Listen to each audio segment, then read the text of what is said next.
Selamat malam pemirsa, Aryo Ardi menjumpai Anda dalam Talk to iNews.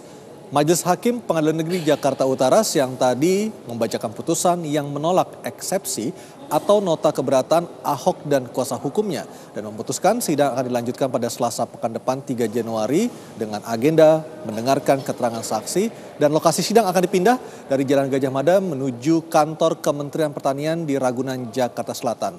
Alasan hakim untuk menolak eksepsi Ahok karena eksepsi tersebut sudah menyentuh pokok perkara yang seharusnya dibuktikan di persidangan. Seharusnya eksepsi hanya berisi tangkisan atau pembelaan dari terdakwa dari Ahok dan kuasa hukumnya terhadap dakwaan yang dibacakan oleh jaksa penuntut umum. Selain itu hakim juga menjelaskan sekaligus menegaskan bahwa persidangan Ahok murni terbebas dari tekanan massa. Dan itulah yang akan kami bahas pada malam hari ini di Talk to iNews. Namun sebelumnya kami awali jumpa kita malam ini dengan perkembangan terbaru dari lokasi pembunuhan sadis di Pulau Mas, Jakarta Timur. Saat ini 6 jenazah korban pembunuhan sadis tersebut sudah dibawa ke Rumah Sakit Polri Kramat Jati, Jakarta Timur. Sementara 5 orang korban yang ditemukan selamat saat ini masih menjalani perawatan.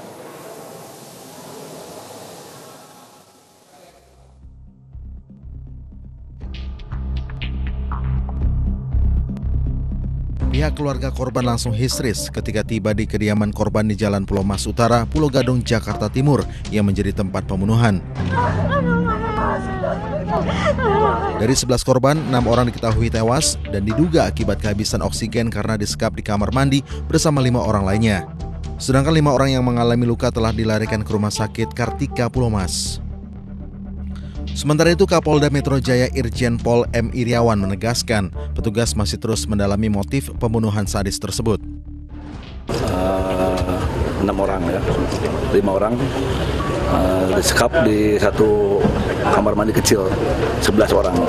Jadi sekarang kita sedang olah TKP, sedang melakukan penyelidikan untuk mengungkap apa sebenarnya terjadi di sini. Kita belum bisa menentukan motifnya apa karena ini baru tim gabungan dari Polda Metro, kemudian dengan Polres Timur untuk mengolah TKP. Kemudian masih ada saksi lain yang masih bisa kita ambil keterangan yang selamat. Selain melakukan olah TKP, petugas masih meminta keterangan beberapa saksi dan menurunkan anjing pelacak beserta tim unit Satwa K9 untuk melakukan pelacakan terhadap jejak pelaku. Tim Liputan memberitakan.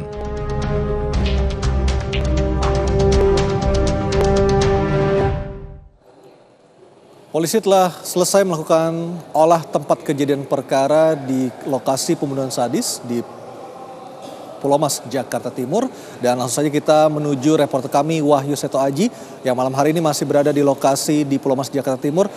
Seto, seperti apa catatan penting Anda atas jalannya olah TKP yang berlangsung sepanjang hari ini?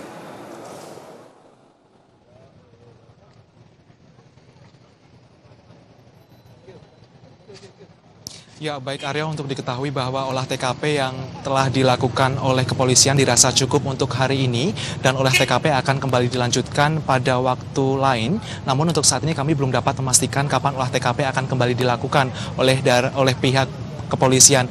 Bisa kami jelaskan bahwa situasi untuk rumah atau kediaman dari korban Dodi Triyono saat ini sudah disterilkan oleh aparat kepolisian. Saat ini saya akan menunjukkan bahwa ini merupakan area depan rumah, sudah dipasangi garis polisi yang mengelilingi dari depan rumah hingga mengelilingi rumah atau area dari depan jalan Pulau Mas Utara ini. Dan selain itu juga dari pagar rumah besi dengan tinggi kira-kira 3 meter ini juga sudah digembok dengan ada 1 unit mobil dan 1 unit kendaraan bermotor terparkir di depan garasi dari rumah ini. Sementara itu Aryo, 5 korban tewas telah dievakuasi menuju Rumah Sakit Polri Dr. Sukanto Kramat Jati, Jakarta Timur. Dari kelima korban tewas itu akan dilakukan proses otopsi untuk mengetahui penyebab kematiannya. Tidak hanya 5 korban tewas, namun juga 1 korban tewas yang sebelumnya telah dievakuasi ke Rumah Sakit Kartika Pulau Mas. Sementara itu proses penyelidikan dan juga proses pendalaman dari kasus ini akan kembali dilakukan tentunya setelah 5 orang korban selamat pulih kondisi kesehatan dan juga psikologis mereka. Dan sebagaimana diketahui bahwa kasus ini awalnya kuat dugaan perampokan, namun dari keterangan yang disampaikan oleh Kepala Bidang Humas Polda Metro Jaya Kombes Pol Argo Yuwono mengatakan bahwa barang-barang korban tidak ditemukan adanya kehilangan terhadap barang-barang korban yang ada di dalam rumah. Dan untuk sementara ini kuat dugaan kasus ini adalah dengan motif pembunuhan, dengan dugaan pembunuhan, namun motifnya belum diketahui. Dan sementara itu dapat diketahui bahwa di area Jalan Pulau Mas Utara ini masyarakat atau warga di area sekitar masih berkumpul untuk menyaksikan kondisi dari tempat kejadian perkara, dan Jalan Pulau Mas Raya ini sudah dibuka untuk kendaraan bermotor maupun warga umum yang setelah sebelumnya sekitar 6 jam ditutup karena memang pihak kepolisian masih melakukan olah TKP di rumah dari almarhum Dodi Triyono, tepatnya di Jalan Pulau Mas Utara nomor 7A. Untuk sementara, itu yang dapat kami sampaikan dari Jalan Pulau Mas Utara, tempat kejadian perkara dengan dugaan pembunuhan. Baik, terima kasih Wahyu Seto Aji melaporkan dari lokasi pembunuhan sadis di Pulau Mas, Jakarta Timur. Dan pemirsa, hingga kini polisi masih belum mengetahui apa sesungguhnya yang menjadi motif pembunuhan sadis di Pulau Mas, Jakarta Timur. Mengingat tidak adanya barang-barang milik korban yang hilang sehingga motif perampokan bisa dikesampingkan. Dan 5 orang saksi atau 5 orang korban yang ditemukan dalam kondisi selamat menjadi saksi kunci untuk bisa membuka apa sesungguhnya yang terjadi pada peristiwa naas di Pulau Mas, Jakarta Timur tersebut.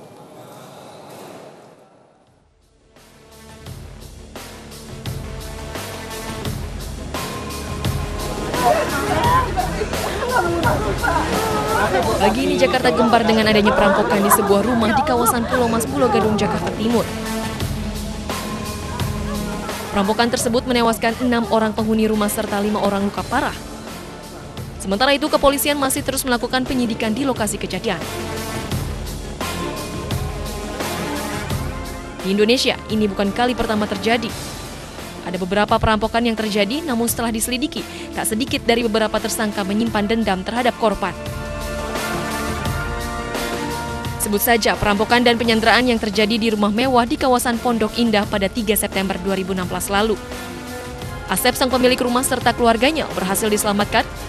Dari keterangan tersangka diperoleh pengakuan bahwa tersangka adalah mantan pegawai di perusahaan tempat pemilik rumah bekerja.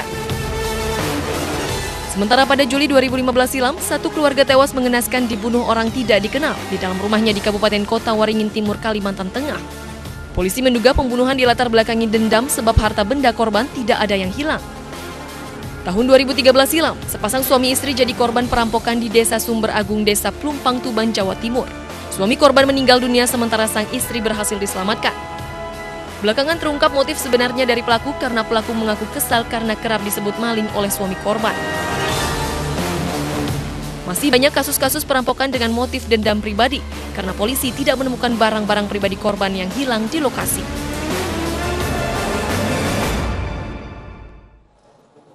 Beralih ke informasi lainnya pemirsa, hari ini adalah sidang ketiga kasus dugaan penistaan agama dengan terdakwa Basuki Cahayapurnama atau Ahok, dan majelis hakim telah memutuskan untuk menolak eksepsi atau nota keberatan yang dibacakan Ahok dan juga kuasa hukumnya karena sudah menyentuh pokok perkara yang seharusnya disampaikan di persidangan.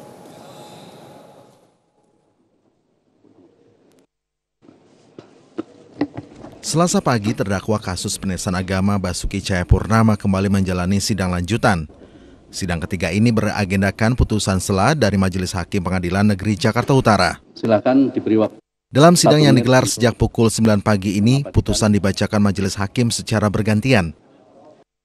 Secara umum, Majelis Hakim Pengadilan Negeri Jakarta Utara menolak seluruh nota keberatan yang diajukan Basuki Cahayapurnama. Selanjutnya, hakim memerintahkan untuk melanjutkan perkara serta menangguhkan biaya perkara sampai putusan hakim dibacakan. Sebelumnya dalam poin eksepsi atau nota keberatan, tim kuasa hukum menyatakan penerapan pasal 156A KUHP mengenai delik penodaan agama harus melalui mekanisme peringatan keras terlebih dahulu, sebagaimana diatur dalam pasal 4 Undang-Undang Nomor 1 PNPS 1965 tentang penyalahgunaan atau penodaan agama. Selanjutnya, sidang dengan terdakwa Basuki Cahayapurnama akan dilanjutkan pada 3 Januari mendatang dengan agenda pemeriksaan saksi dari pihak jaksa penuntut umum. Dari Jakarta, Reno Ayu Sutrisno melaporkan. Menimbang bahwa penasihat hukum terdakwa. Majelis Hakim mengatakan tidak ada tekanan publik dalam persidangan Basuki Cahayapurnama. Talk to News akan segera kembali sesaat lagi.